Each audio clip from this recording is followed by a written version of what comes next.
Good evening, ladies and gentlemen, and welcome to the Sunday night live stream for Collinge for President and studentloanjustice.org. I hope everybody is doing well out there in the world. If you forget everything I say tonight, remember this. Please tell everybody you know with student loans that there's a guy running for president whose number one absolute tippy-top priority is to cancel all federally owned student loans, cancel student loans, end the student loan program, replace it with something that's fair and that works, return bankruptcy protections to all student loans, and hold the colleges financially accountable. Everybody with student loans needs to know about our campaigns. Collingeforpresident.com. So thanks for that. Hope everybody is doing well in the world. Couple of quick updates. Number one, we tried to get into a debate this week with something called freeandequal.org. This is an independent presidential candidate debate. We got into the debate very late. So it was about, I think, 13 or 14-day voting period. We didn't even learn about it until like 4 days before. We didn't get into the running for this debate until 3 days before. But in those 3 days, we went from 69th place. There's actually 69 people running for president, believe it or not. We went from 69th place to 20th place in 3 days. And we were kicking ass. And then unfortunately, the voting stopped. So I think if we had gotten into that thing on day one, we for sure would have gotten into the debate. So thanks everybody who voted for me. I'm a little concerned because I really thought that even with 3 days, I thought we could make it in. So if a similar opportunity comes up in the future, guys, remember, we need your help on this. We're not going to get the help of the media with the presidential campaign. We're not going to get the help of, rich donors. We're not going to be able to buy, $1 million ad buys on the networks. Quite frankly, I think the media is going to do everything possible to ignore us. Now, we should have something like 40 million people supporting us. That's how many people are going to sleep at night, losing sleep at night, I should say, over the student loan issue. So these people. Everybody knows 3, 4, 5, 10 people with student loans.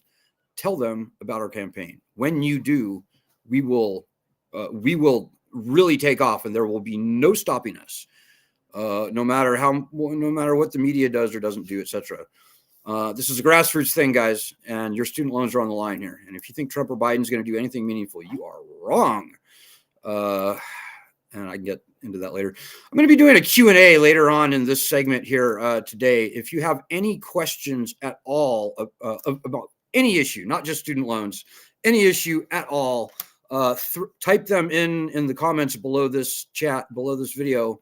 And if I can see them, I will very gladly respond to them. If you're watching us on Twitter, on Facebook, on YouTube. So tonight, the special topic, we haven't rolled out many of our presidential campaign issues to date. So far, we've talked about, obviously, canceling student loans. We've talked about taxing the rich. And we'll be talking about cutting spending at some point, too. I'm going to balance the taxing the rich thing with cutting spending. But we are going to talk about China tonight. It is a quite important campaign issue. I think most would agree. I think it has very serious and important implications for this country. And unlike many of the other issues that the federal government is just not well suited to solve or do anything meaningful about, China and the U.S. relationship with China is very important and something that, in many ways, only the federal government can do useful things on. So I'll try to keep this to less than 10 minutes, but it's a pretty big topic. First of all, I love China, right? Our country historically has had a very strong relationship with the People's Republic of China. And this goes back before World War II.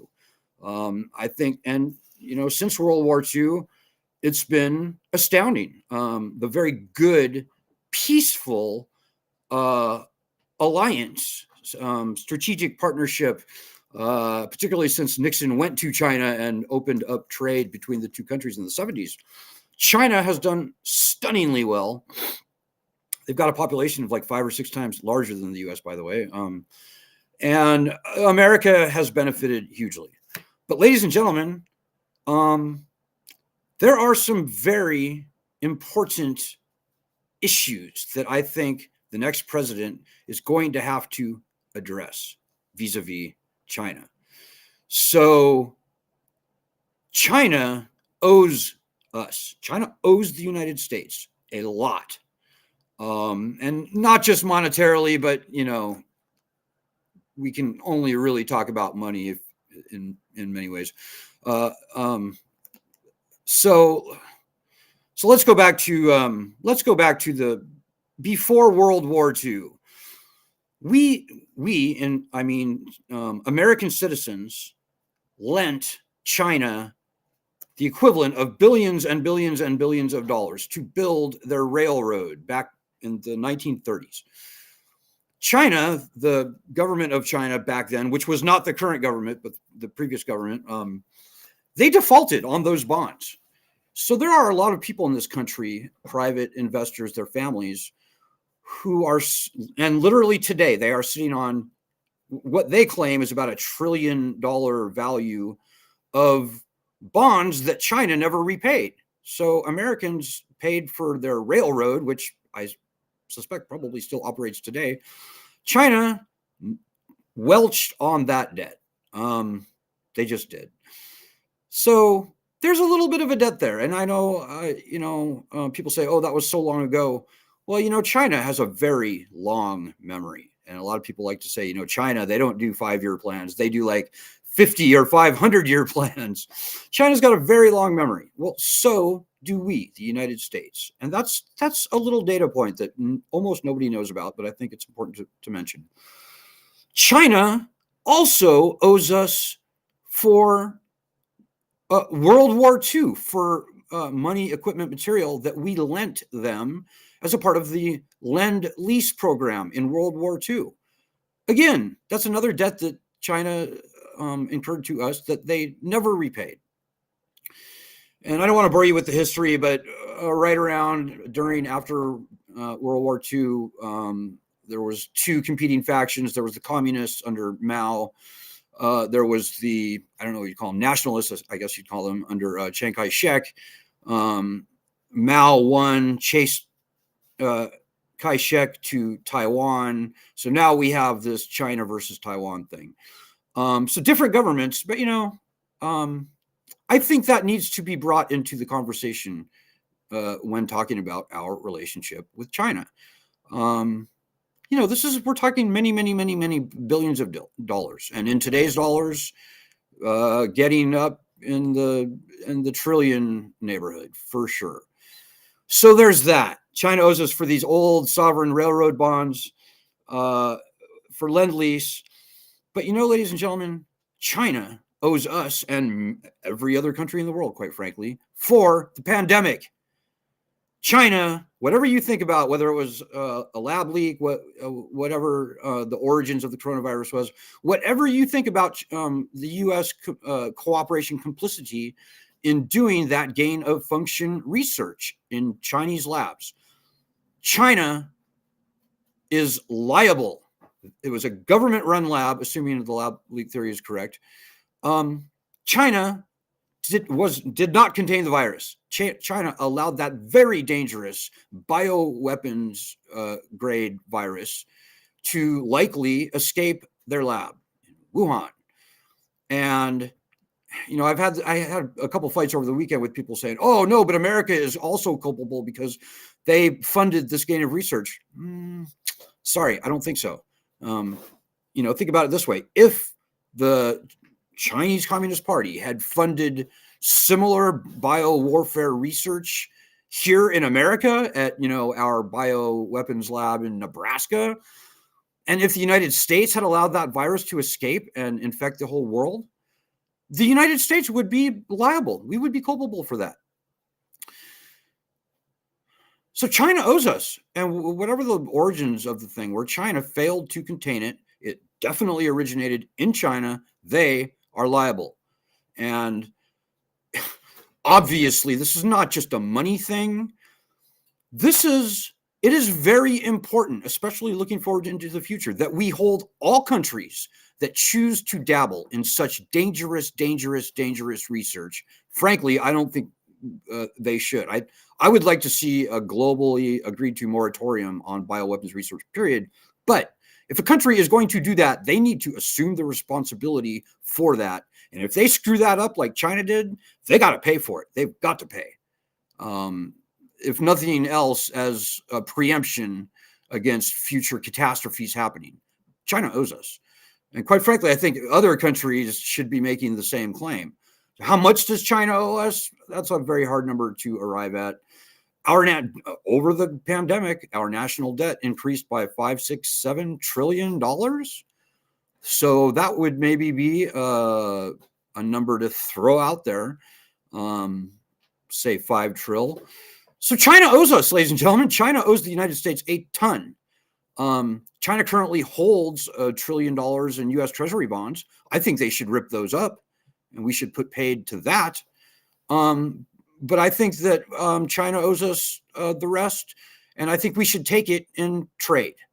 I think way more American-produced goods, products, agricultural, petroleum, maybe others, should be sold to China. We need to renegotiate our balance of trade with China. And I think that's got to happen. I think that's a national priority. And I also haven't talked about the U.S. national debt yet, but I'm going to, because it's really weighing heavily on my mind. Our debt has gone up to 125% of our gross domestic product over the past 24 years.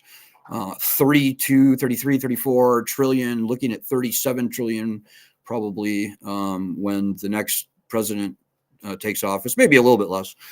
We need to get that national debt down, guys. And I'm sorry to all the MMT people out there. National debt does absolutely matter. It is absolutely a threat to any country. And if you don't believe me, ask England. So China owes us a ton. And I think that we need to make good on that. And I think it will help very significantly to bring down our national debt to historically reasonable and rational levels. Now, two last things I want to say about China. Trump and Biden are not representing America first in their interests with China, I don't think. Certainly Trump is not. And hear me out, guys, whether you like, and by the way, whatever your political fealties are, you're very welcome here in this campaign on this group. We hate the Democrats. We hate the Republicans. We try and tell the truth as best as we can discern it. And the truth is, Trump completely betrayed his America First principle on China. And here's why. This is a big part of Trump's campaign. He came in saying, we got to get tough with China, got to get tough with China. Well, what did Trump do with China? Okay, well, here's a few things we know he did. He ate cake with Xi Jinping at Mar-a-Lago in Florida. And right around that time, I haven't nailed the timeline down, but two things happened. Number one, the Trump family was granted very lucrative trademarks in China for the Trump brand. I don't know how valuable they were, but I know they had to have been very valuable. Otherwise, they wouldn't have even tried. And this is apparently really hard to get a trademark in China. And apparently the Trump family had been trying for years to get these done. Well, lo and behold, Trump has cake with Xi Jinping. And right around that time, the Trump family is granted these trademarks. Also, most importantly, right around this time, Trump softened his stance on Taiwan. And for those of you who don't realize, China and Taiwan is a very fraught issue. China claims Taiwan as being part of China.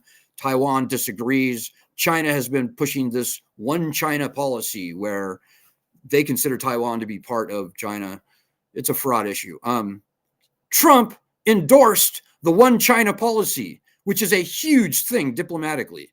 Like I don't know that any president has endorsed that policy going back to post-World War II. I don't think any president has until Trump. That's a very big benefit for China, politically, diplomatically, etc. So what did America get out of that? Trump got his trademarks. What did America get out of that? I don't see that America got anything out of that. Now, of course, I'm not sitting in the president's chair. I haven't been read into these things as the president would be. I don't know what may or may not have been going on behind the scenes, but I do know that on the face of it, that looks very corrupt to me. And I think Trump needs to be asked the important question. What did America get out of that? Not much, if anything. Kind of looks like a quid pro quo for the Trump family. And, on the other side, I can say the same thing about Joe Biden, arguably. Hunter Biden, other members of the Biden family, the University of Pennsylvania that Biden has close ties to through the Biden Center, they've received millions, I think hundreds of millions of dollars, actually, from Chinese donors who have, I think, not any particular interest in the University of Pennsylvania. So there's all these things going around in the background with China and, $40,000 checks, supposedly from people with strong ties to the CCP, Chinese Communist Party. Are these guys really going to fight for us, or are they going to fight for themselves? Like we have to have a president who isn't corrupted like that, in my humble opinion.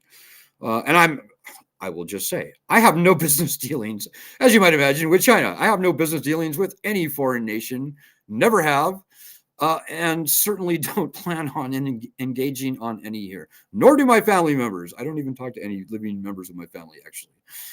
So I'm on your side on that, ladies and gentlemen, and I will fight very hard for America's interest. And I will say maybe the things that these corrupted people are unwilling to say. I will look back at World War II. I will look back at the history of our relationship with China, and I will put these things on the table. They need to be put on the table, ladies and gentlemen. Otherwise, it just ain't going to happen. So I hope you can appreciate that. As I said earlier, we're going to do a Q&A tonight. I don't know if we have any questions currently, but if you have any questions, as I said, type them in the comments below. And if I can see them, I will certainly respond to them on any issue regarding anything. I'll be typing up my China platform and throwing it up on the website soon. I'll probably do the national debt next, national debt / cutting government spending probably in the next week or so. But I know we had a couple of comments earlier on today, and just bear with me. I'm looking for the questions and comments now. We had a question earlier today from one of our members, and I will see if I can find it. She was concerned because there were so many gaps when you go to our website, collingeforpresident.com, and you see there's a lot of issues listed, but there's nothing behind them. And that's by design, guys. As I said, we're going to be rolling out all of our issues in the weeks and months to come. I hope to have a pretty complete agenda filled out by June, July, maybe August at the latest, I'd say. And there's a very good reason for that, guys. We're sticking to student loans first and foremost. Student loans. We would like to see the student loan problem solved before the election.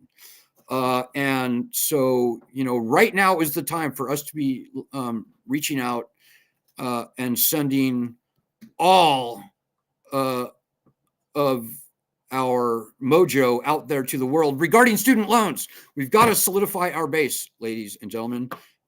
And that starts with student loans. So we had a comment earlier today. I believe this was from, was it Tara or Ella? And let me just see if, no, I think it was actually maybe Laura Lee. So her question, she wanted to know more about, here it is. I know we all care about student loan reform, but others will want to get more invested. Where do you stand on women's health, immigration, education, privacy, etc.? That's probably too much, more than I can possibly mention tonight. Damaris, this is from Damaris Gaitan Keanu. So yeah, women's health. Well, obviously, I support women's health. Women hold the majority of student loan debt, by the way. I certainly want healthy women in this country. I think the question you're getting onto is abortion, and abortion is a very tricky issue that in my opinion, the federal government really has no business even trying to solve. I am fundamentally libertarian, if anything. I honestly, ladies and gentlemen, I see the abortion issue as a social cultural issue that the wealthy people in this country want us arguing about, because you can argue about abortion forever and you will never solve it, certainly not in a political debate. So, it's a great issue. And think about it this way, ladies and gentlemen, there are a lot of issues like this. There are a lot of issues that whichever way that issue goes, whether you're pro or anti, it doesn't cost it's not a threat to the wealthy elite.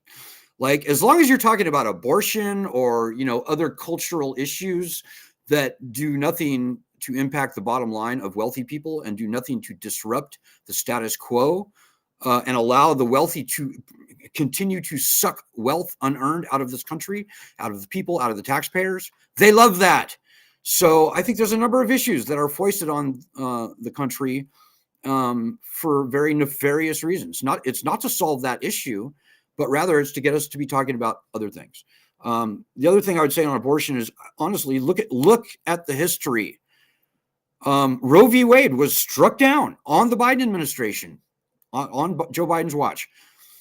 You would have thought that the Democrats would have tried very, very, very hard to put up an abortion bill. Joe Biden had 2 years as president. He controlled both House and Senate. He had the trifecta of power. And like with student loans, which is something that the federal government actually can solve, the Democrats did nothing on abortion. And here we are today. I don't think that the next president will be getting an abortion bill across his or her desk. I don't see that happening.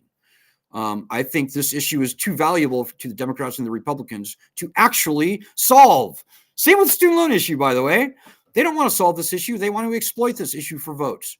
Now, as president, if I was to get an abortion bill to cross my desk, whichever way it went, if it had a very strong bipartisan majority on the bill, I would likely sign that bill. If it was a close bill and there was some question as to whether this really reflected the will of the people or not, I would err on the side of liberty. As I said, I'm a libertarian. So that's about the best that I think I'm really want to even do on the abortion bill. On the abortion issue, I don't think it's something I want to spend much time with, because it's just such a massive distraction. So I hope that you can live with that. I hope that student loan borrowers everywhere can live with that. And I feel that way about all the other issues outside of student loans. I hope you can live with it. I hope that you understand that I'm a realist. I'm a practical guy. And, if I see an opportunity to act, I just don't see it with this issue. Immigration, I actually am pretty conservative on this end. I believe in enforcing, and again, I haven't said anything yet publicly. I haven't put pen to paper. I agree that our border must be controlled. Our border must be controlled. Illegal immigration, by definition, is illegal, and the chief executive has a constitutional requirement to enforce federal law. Now, there's another question, and this is for another night. There's another question about whether we should increase legal immigration, the number of visas that we offer every year, and I think probably that we should. But I will say that's Trump was kind of right about that. Trump didn't get elected president for no reason, and I think he was right that unchecked, overwhelming, undocumented immigration in this country it's not something that we can really sustain. Education, I'm going to have to do that another night. Privacy, I'm going to have something very strong, very, very, very, very strong on privacy, internet internet surveillance, internet data gathering, censorship, social media, privacy, and maybe net neutrality, which is a little bit different than that. But I am totally for very serious, radical laws and the reform of existing laws on those things. I think privacy is so freaking important. And what we see now going on social media is just so absolutely threatening to the people and democracy at large. So there's another question, and I'm probably gonna have to wrap this up pretty soon, guys. I wanted to keep this to 20 minutes. I think we're probably a little over at this point. So I've got like 5 different platforms here going on. So Jackie asks, what about reparations? The issue that no politician really wants to talk about. Have you heard Joe Biden or Donald Trump or any of the candidates? Maybe with a couple exceptions. I think like Marianne Williamson, I think said something about reparations. Screw it. I'm going to make some history tonight, I think. And many of you will accuse me of being you're a fringe left liberal for saying this. I am for reparations, and I will fight for reparations with a twist that I don't think. Check the time, mark the date. It is February 4th, 2024, 6:34 p.m. Central Time. I don't think anybody has ever put this idea out there into the public conversation. I've never seen it, and I've looked quite hard. I am for reparations. It's a very long argument. I'm not going to do justice to it in the next 5 minutes here. But here is the 30-second elevator pitch on why we need to do reparations and how we can actually do reparations in a not culturally divisive way, but in a racially unifying way. Now, hear me out. A lot of people say, oh, we don't need reparations because the Civil War. We fought that war to free the slaves. That's true. However, I think there's still a debt. There's still a debt there. That doesn't, the war and the ravages of the war and the massive sacrifice somebody paid, that deserves massive credit. I agree. But there's a debt there. People and their ancestors worked for generations and generations, contributing, building wealth for others, unpaid. So here's what I have that is new, that you've never heard before, to add to this conversation. No one almost ever talks about indentured servants in this country. There were roughly as many indentured servants that were imported into America as African-American slaves. Indentured servants were not treated as badly as slaves. It's true, but they were treated very similarly to slaves. They worked for, in most cases, the rest of their natural lives. So in other words, most indentured servants never outlived their bond. Many had much time added onto their bond, and they never lived to breathe free in the United States. They were whipped at times. They were beaten. Their contracts were bought and sold. Many indentured servants weren't even allowed off the ship when they came to the New World, unless and until they signed a bond of indenture. So, ladies and gentlemen, my proposal is this. Reparations for the descendants of slaves, yes, I think we need to look very seriously at that. I think there's an argument could be made, maybe, and probably should be made. However, we also have to allow for similar reparations to the descendants of indentured servants. So nothing's black and white, but this is a pretty black and white issue. Most indentured servants were white from Europe. Reparations for the descendants of slaves. Also, reparations for the descendants of indentured servants, if they can prove it. Now, this is where the argument gets, I think, really interesting. People say, yeah, but, when they freed the slave, the white people, first of all, Read Article 13. Article 13 not only outlaws slavery, it also outlaws indentured servitude. Read laws from then and before. Like, for example, read the Fugitive Slave Law. The Fugitive Slave Law applied equally not only to runaway slaves, also to runaway indentured servants. It was a thing. So yes, reparations, but also reparations for the descendants of indentured servants. Then the conversation becomes, wait a minute. White people didn't suffer Jim Crow. White people didn't have any of the cultural disadvantages, discriminations put upon them between 1865 and today. That's true. That's absolutely true. The descendants of indentured servants should not be getting a share equal, whatever that share winds up being. Some people say $20,000. Okay, let's go with that, assuming that's the number. The descendants of indentured servants should not get an equal share of reparations that the descendants of slaves should get. Rather, and this is the drum roll moment here, rather, the descendants of indentured servants should be entitled to a 3/5 share of whatever that number, whether it's 20,000 or whatever it is, that the descendants of slaves get.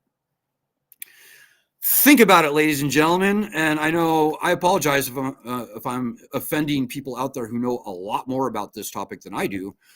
I don't mean to step on any toes, but guys, as I said, I'm a realist. I'm a practical guy.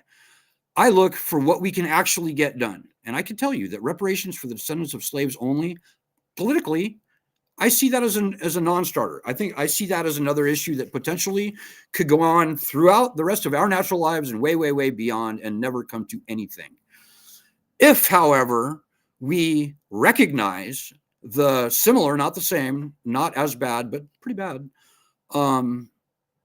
damage that lingers today, as it certainly does for African Americans. It probably does if you go to, the poorest part of Appalachia or anywhere in the country for that matter. I think you'll find a lot of people whose whole family, generation upon generation, has been stuck in a spiral of poverty. Much of it brought on because of the fact that they were never compensated fairly, never treated equally, going back to the days of old, the days of slavery and indentured servitude. So I hope that you will give that some very serious thought. I see this as a culturally, racially unifying issue than dividing issue. And I look forward to seeing where this conversation goes, quite frankly. I think it's a conversation that we need to be having in this country. I think it's constructive. And I think, if you get over, if you had an instant moment of revulsion at the thought, I would just say, please give it some time, give it some thought. I have. I've actually worked in civil rights before I was doing student loan justice. I've done a lot of work in this area, and I see the disparities, and I see the reason that we need to address it. But I also see what I said on the other side of that coin. But really, just think about it. That's all I ask. Okay, guys, I've gone way longer than I was planning on tonight. I'm sorry. I'm not able to get to all your questions tonight. But the ones I will respond in writing to the best of my ability going forward. So in closing, please donate to my campaign if you possibly can, guys. CollingeForPresident.com. Please remember, if you forgot everything I said tonight, to tell everybody you know with student loans about this campaign. Very important. And I look forward. I'm looking forward to the weeks and months to come.